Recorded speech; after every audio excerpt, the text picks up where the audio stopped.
Trainer के साथ बिल्कुल काम चल रहा है। जिस तरह वो प्लान बता रहा है हमें, उसी के प्लान के मुताबिक चल रहे हैं। इससे पहले तो अपना इंडिविजुअली करते थे जब पाकिस्तान टीम में नहीं था, लेकिन जब से पाकिस्तान टीम में आया तो बिल्कुल उसी के साथ जो वो प्लान देता है उसी के साथ, चाहे वो ऑफ सीज़न है तो चाहे वो सीज़न है। सुबह उठ के मॉर्निंग में, अगर हमारी मॉर्निंग में मैच नहीं है या प्रैक्टिस नहीं है तो मॉर्निंग में जिम जाते हैं, फिर उसके बाद प्रैक्टिस पे चले जाते हैं।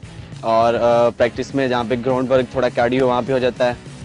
तो इसी तरह बस चल रहा है। सुबह उठ के अगर प्रैक्टिस नहीं है तो पहले जिम सेशन होता है। जिम सेशन में आप मुख्तलिफ आपकी डेली की एक्सरसाइज होती हैं। आप अगर आपने आज कार्डियो किया है तो कल आपको स्ट्रेंथ करनी पड़ेगी। अगर आपने आज थाइस की है तो कल आपको अपर बॉडी की करनी पड़ेगी। तो वो एक सीक्वेंस के साथ डिफरेंट डेज में डिफरेंट एक्सरसाइज, हर एक्सरसाइज इंजॉय करता हूँ क्योंकि मैं थोड़ा जोली लड़का हूँ तो मैं हर चीज़ इंजॉय करता हूँ। यो सबसे बुरा लगता है स्पेशली जब इंडोर में होता है, लेकिन इंजॉय करता हूँ।